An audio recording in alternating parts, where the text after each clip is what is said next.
Everyone,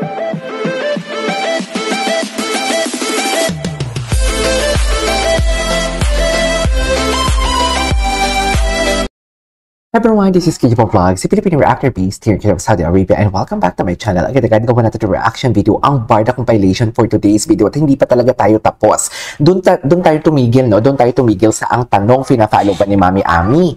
Pina-follow ba ni Mami Ami si Jameson, o nagpa-followan ba silang dalawa? Yun yung hindi tayo sure. Kaya marami na namang haka-haka na nagkaka-unfollowan daw for today's video. At kung nag-unfollow man, o tapos kung si Catherine Bernardo nga finalo sino to, yung kaibigan niya na si Mayor, si Mark, tapos in-unfollow, 'di ba? May follow and unfollow na naganap. Pero hindi tayo sure talaga. Hindi tayo sure kung fina-follow nga naman talaga ni Mami Ami si Jameson. Pero nakakahiya, no? Kasi nadadamay ang pamilya ni Barbie.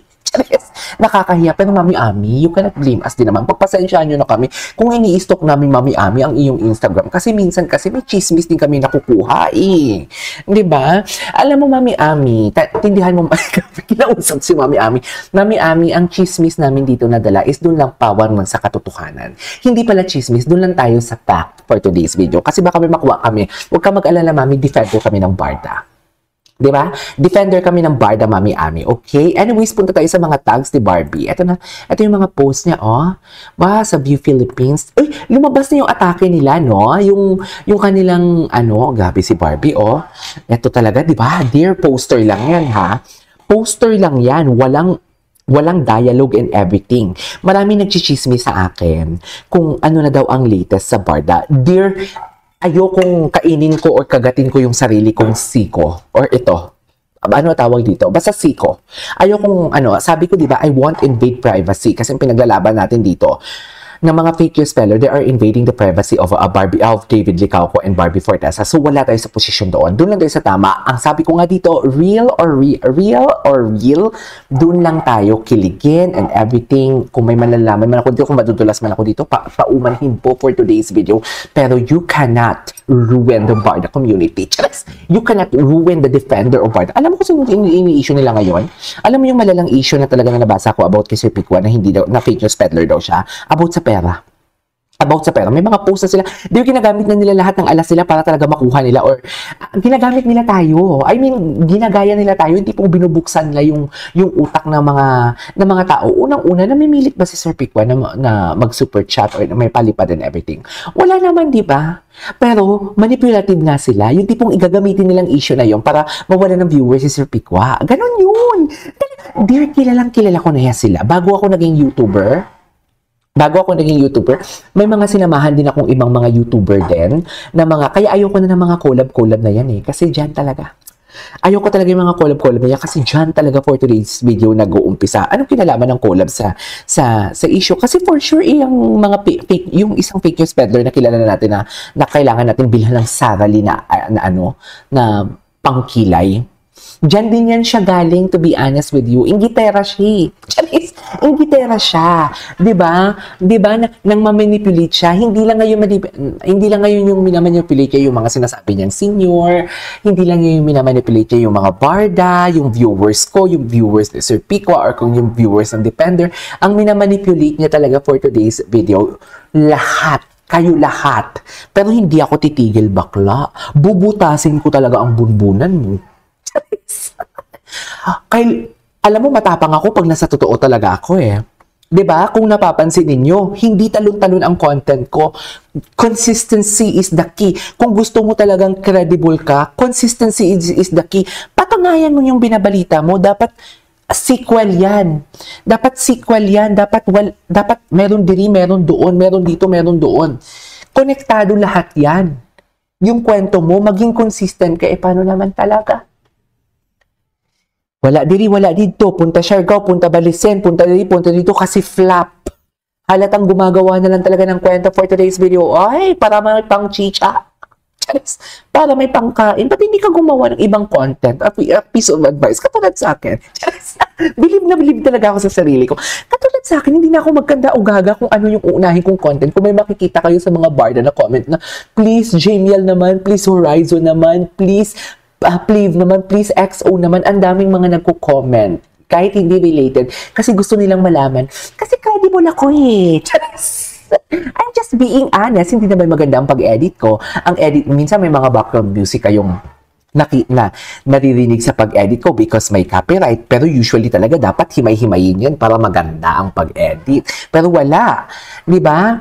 Ang aking reaction video are very raw. That's why people love me. Because they can see the genuine ako. Aminin nyo, genuine ba ako? Hindi pinaplastic ko lang kayo. Malandiding kasi kayo eh. Di ba, mami? Gustong-gusto nyo yan? Yung mag-away-away kami dito. Kami lang. Anyways, punta tayo dito. Ang dami kong chika.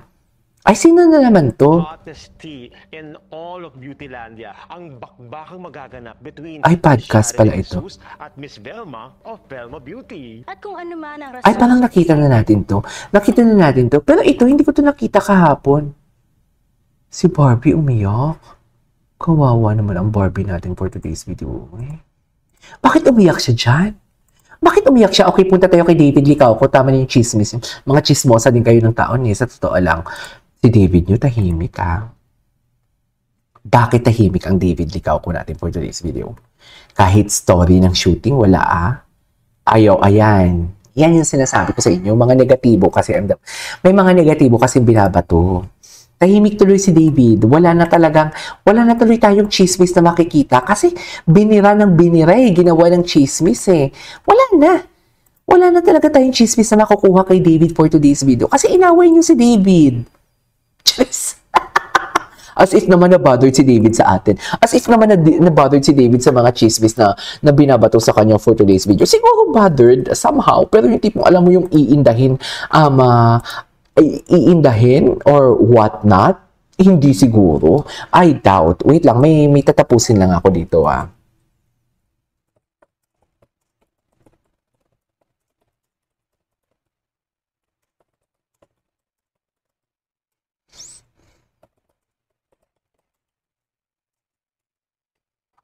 Diba? Bakit kaya? Wait lang. May tatapusin lang ako. Tinatapos ko lang siya para matapos na din. Wait lang. Mag-good morning lang din. Good morning ako sa baba ko. Ano ulam nyo today? Siyempre, masasarap na naman yung ulam nyo. Diba? Ganyan dapat. Pag positive talaga, masarap talaga dapat ang ulam. Kasi pero ang paborito ko talaga, paksiw na isda. Yung bangus na may kaliskis. Pero walang sabaw. Tapos lagyan ng mantika. Pag natuyo na, sarap.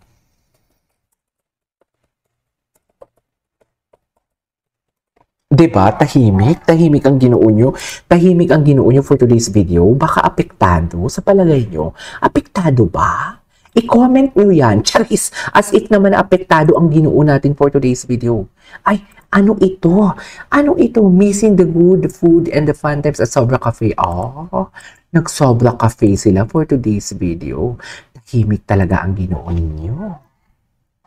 Kasalanan mo yan, bunbunan. Charis, kasalanan mo yan, storyteller. Charis, lang. Tingnan natin si David Troops kasi, ay ito, meron pala eh, may post pala eh. Hi there, mate family, David Licauco, inviting you all to join me this August 28. August 28? O, atak na. SMX as I serenade you live. SMX? O, Ginoo, nagbabasa ka. Halata. Charis. Ginoo ha? Will go to Save the Children Foundation. Oh, Children Foundation pala siya. Enjoy the music for a cause. Oh. Okay. Inviting you all to join me this August 8. Ay, okay. 2 p.m. Punta tayo sa kay David Licauco ulit. Sa David Troops, for sure, kung wala man update kay David Licauco, for sure, meron yan update sa meron yan update sa, what do you call this? Sa David Troops for today's video. Tingnan natin, apektado ang Ginoo. Yan yung gusto naman. Wait. Ito talaga yung nakakatunaw talaga siya. Umaagos talaga ang dapat umagos for today's video. Pero mahaba na yung reaction video natin. Itutuloy natin to sa next video natin. This is KJ Vlogs and see you on my next vlog. Bye!